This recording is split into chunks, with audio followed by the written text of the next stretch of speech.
The iPhone 16 Pro gets a bigger display and the 5x tetra prism zoom from the Max without a price hike.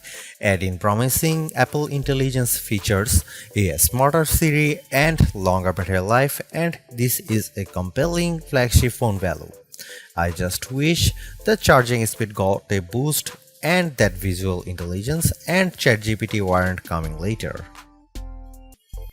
Don't expect much new from the iPhone 16 display. The only real news beyond the size increase to 6.3 inches for this OLED screen is that it can get dimmer. The minimum is now just 1 nit. I put the two phones side by side in a dark room and I noticed the difference immediately. What's the benefit? You can use your phone in bed without disturbing your partner, and if you are using standby mode, the iPhone 16 Pro won't be as bright when you are using it overnight as an alarm clock. Otherwise, you get the same 120Hz refresh rate on this Pro Motion display and the same max brightness. Apple claims a peak brightness of 2000 nits outdoors and 1600 nits for HDR content. We simulate outdoor conditions with a flashlight and the iPhone 16 Pro reached 1553 nits. That's higher than the Galaxy S24 Ultra but way behind the Google Pixel 9 Pro. Apple has added a new button to the iPhone 16 Pro, but it's not technically a button. The camera control is a recessed capacitive switch that provides haptic feedback. Press once to launch right into the camera and press again to snap a photo. It's simple and works well in landscape and portrait mode. I found it easy to launch straight into the camera and I like that you can press and hold the camera control to record a video. Though, if you take your finger off the button, the video stops. I wish you could customize that. The camera control has a lot of tricks, including the ability to zoom in and out by sliding your finger left and right on the button, and a soft double press launches a mini menu. You can scroll through to tweak things like exposure, depth, and choose photographic styles.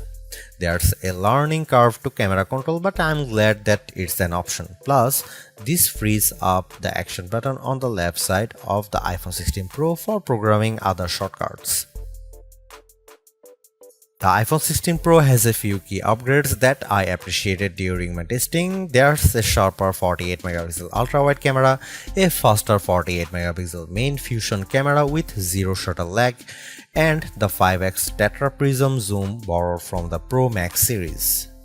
In addition, photographic styles are integrated directly into the Camera and Photos app, so you can change skin undertones and the mood effect of your photo on the fly. Plus, you can tweak it after the fact. To test the iPhone 16 Pro's faster performance, I had my son take a photo of me shooting a jump shot side by side with the iPhone 15 Pro, and the result is brighter and more detailed image. How does the iPhone 16 Pro compare to the best camera phones? I shot a number of pictures using the iPhone 16 Pro alongside the Samsung Galaxy S24 Ultra and the Google Pixel 9 Pro XL to find out. I put the ultra-wide camera to the test on the iPhone 16 Pro with this shot of a beach and Apple comes out on top. The colors are more natural through the iPhone versus the Galaxy S24 Ultra, and Samsung's peak looks distorted on the right side by the flowers. Here are some camera samples of iPhone 16 Pro.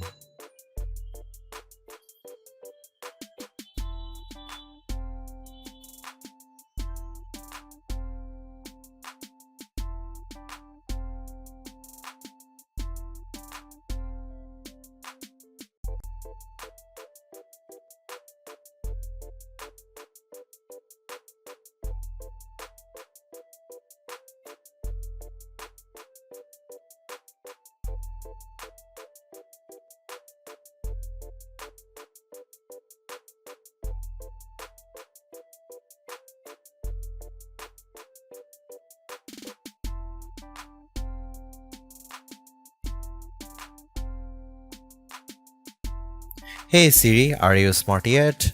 Apple Intelligence isn't officially coming to the iPhone 16 series until October, but I was able to try out some of this feature ahead of its official launch as part of the iOS 18.1 developer preview. Writing tools can be fairly helpful.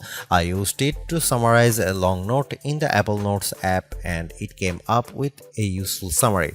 I also had fun with writing tools trying to rewrite an email I purposely wrote in a rude tone, choosing the professional option, and the result was indeed closer to what I would usually send. I also used Apple Intelligence to look up how to do various things on the iPhone and get back step-by-step instruction for how to screen record on your iPhone, so you'll definitely spend less time looking up how to at online.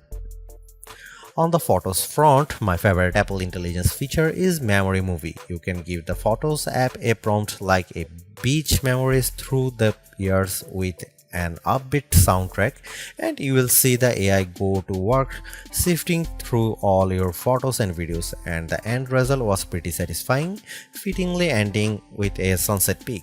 While it's overdue, I appreciate that the iPhone 16 Pro has a clean up button, which is basically Google's Magic Eraser on iOS. Apple's version of this feature is smart enough to identify objects or subjects you might want to remove, and it works quickly. But the feature struggled in some cases to completely erase what I didn't want in the frame. Siri is definitely the biggest upgrade with Apple Intelligence. It's a lot more conversational and forgiving of mistakes as we speak.